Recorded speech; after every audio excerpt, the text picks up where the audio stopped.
As the fighting escalates between Israel and Hamas, the FBI is now warning about the growing threat of terrorist attacks here in the U.S. That's right. The FBI director says the agency is seeing an increase in reported threats against both Jewish and Muslim Americans. And now local authorities are working to keep these communities safe. Joining us is NBC News investigative correspondent Tom Winters. So, Tom, did the FBI director elaborate on the exact kinds of threats they're seeing right now? Right. Well, it's all centered around what we're seeing in the Middle East, in this Israel and Hamas war, what's going on there. There's an awful lot of rhetoric online. And he made those comments in front of the International Association of Chiefs of Police gathering in San Diego over the weekend, focusing in telling them effectively, hey, we're on this, but we've got an increase in threats. And now it's up to law enforcement to determine how credible these threats are, if any of these individuals are capable of acting out. And if so, if it meets the threshold, you know, you're allowed to say a lot in this country under the First Amendment, but you're not allowed to threaten people's lives. And so if certain things are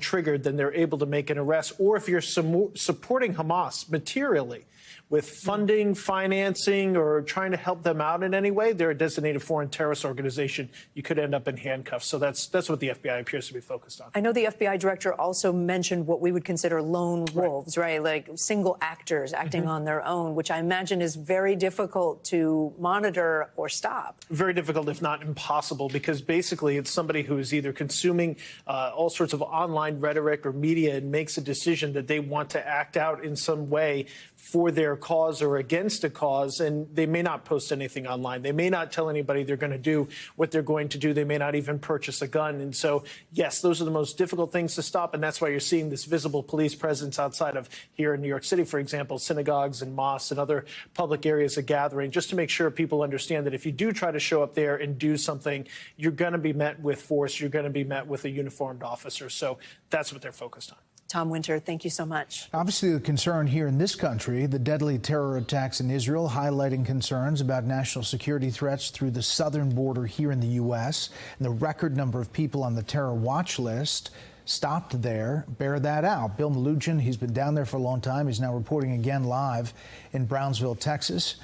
Bill, good morning. It's a big story. Yeah, Brett, good morning to you. I can tell you for over 2 years now, Border Patrol agents have been telling us they've got extreme concerns about who is crossing our southern border, primarily because so many agents have been pulled off the front lines to instead focus on processing, and that then leaves gaps in our border where we simply have nobody out on patrol. And the numbers are startling. We'll start with the terror watch list numbers. Fiscal year 2023 so far, 151 people on the FBI's terror watch list have been arrested by Border Patrol agents while they were crossing illegally here at our southern border. That is the highest number on record. It's also higher than the previous 6 years combined. The highest number under Trump was 6. We got 151 this year so far. Now, the Biden administration says, well, that shows they're catching more people, right? Not exactly. We'll talk about the gotaways. CBP sources telling us since President Biden took office, there have been well over 1.5 million known gotaways at our southern border. These are illegal immigrants who are crossing the border and are seen on cameras or sensors, but Border Patrol doesn't have the manpower to get to them, so they successfully get into the United States without capture. For perspective, that is a population size bigger than the city of Dallas, Texas, that has successfully snuck across our border and gotten into the United States without apprehension. It's enough people to fill up 16 Rose Bowls in Pasadena, California. We also got some brand new internal CBP data leaked to us this morning from CBP sources. If we can pull this graphic up, this data showing that thousands of so-called special interest aliens have been arrested by Border Patrol while crossing at our southern border illegally over the last 2 years. These special interest countries are what the federal government determines countries or conditions that favor terrorism or could potentially pose a threat to the United States. But you can see these countries, thousands from Afghanistan, more than 600 from Iran, more than 160 from Lebanon, the home of Hezbollah, more than 500 people from Syria, the home of ISIS, more than 130 from Yemen, home of the Houthi rebels. And former Border Patrol Chief Rodney Scott, who served under both President Trump and President Biden, says when Border Patrol agents encounter these people, they basically have no way of knowing who they are. Take a listen. An open border allowing anybody to come in is a national security threat. This administration keeps wanting to talk about we're vetting people coming in. That's just simply not true. We have very little information on the people across this entire globe.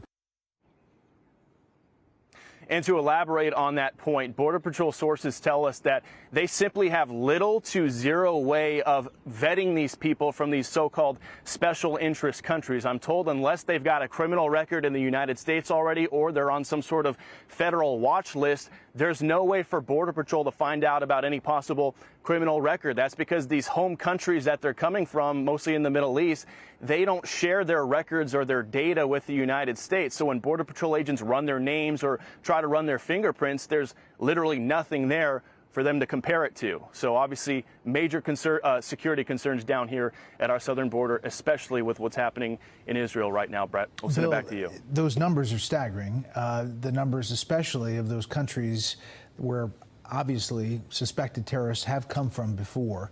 There has to be this huge level of frustration in the CBP. And obviously they're giving these numbers for a reason. You've dealt with this for a long time. This frustration is probably pretty high.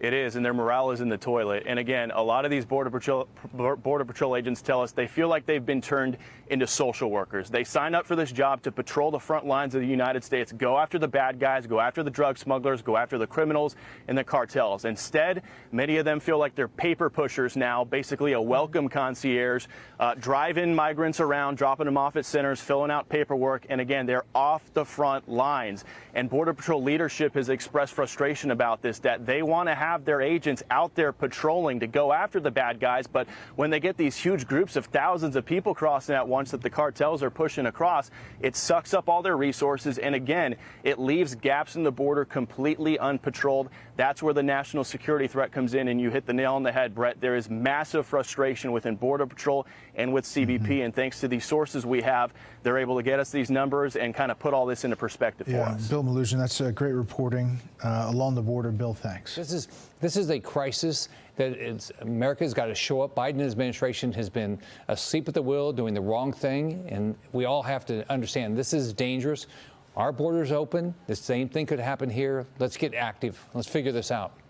Well, I mean, Ted Cruz, your colleague from Texas, said that the risk of a terrorist attack in America is the highest it's been since the 2001 terrorist attacks, 9/11.